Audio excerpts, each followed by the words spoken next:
For a long time, I thought that my purpose in life was to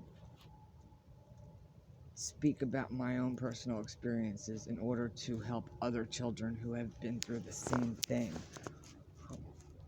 And the more I kept thinking about that, the more I wonder, what is even the use of helping someone after the abuse, if we could actually do something to stop and prevent the abuse from happening in the first place.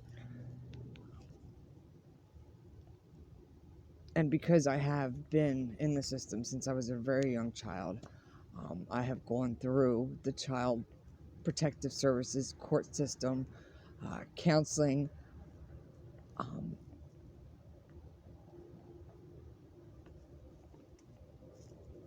and I have seen firsthand exactly how these child predators are really handled in court.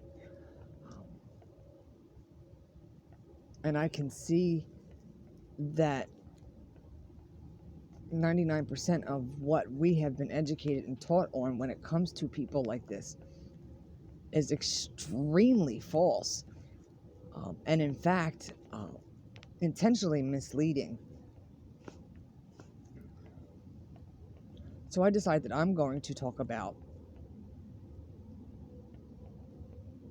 a survivor's perspective of the behaviors, actions, and grooming tactics that all child abusers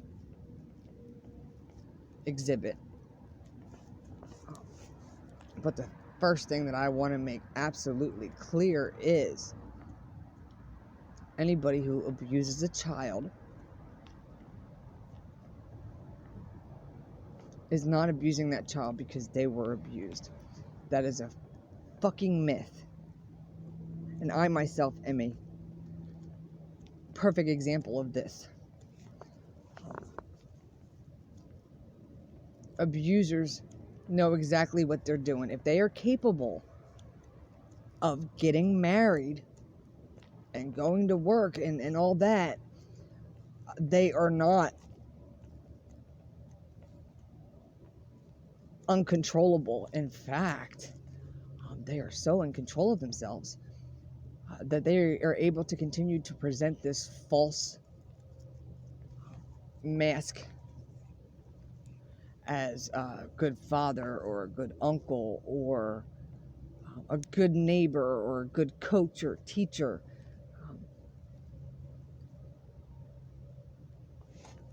Because the adult who is going to sexually abuse your child is going to be somebody that you know. It is not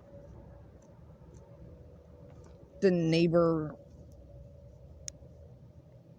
that lives 2 blocks down the road. The majority of the time, the perpetrator is a family member or a family friend, somebody who is very well acquainted with the family.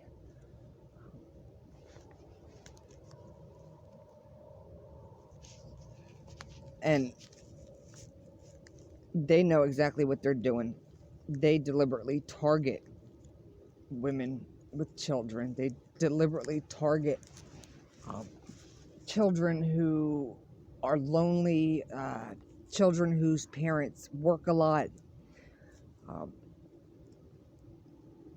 I can assure you that every move that people like this make is a very well thought out and deliberate action.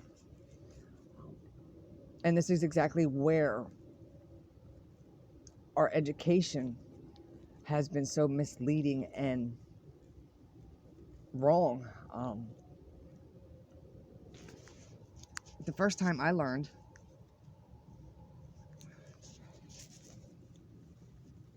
about how my abuser wasn't able to help himself was through counseling that was court ordered by the justice system and child protective services. They forced me to go to counseling with my abuser. and then proceeded to educate me on the reasons why he did it, and to assure me that he did not do it to hurt me, which in turn only made me believe that I was going to do the same thing when I was an adult, because this is what they are teaching child victims. They have society so snowed when it comes to predators and pedophiles that when our own president is accused of raping a 13-year-old and on trial while running for president, people will deny it. I mean, come on, people. I understand. I completely understand how hard that subject is to swallow. After all, I've lived it. And honestly, after 49 years of seeing the way people reacted whenever I did try to share my story, I personally find it disturbing and appalling that people have so little regard to the very survival of children that they are still willing to take the side of an adult.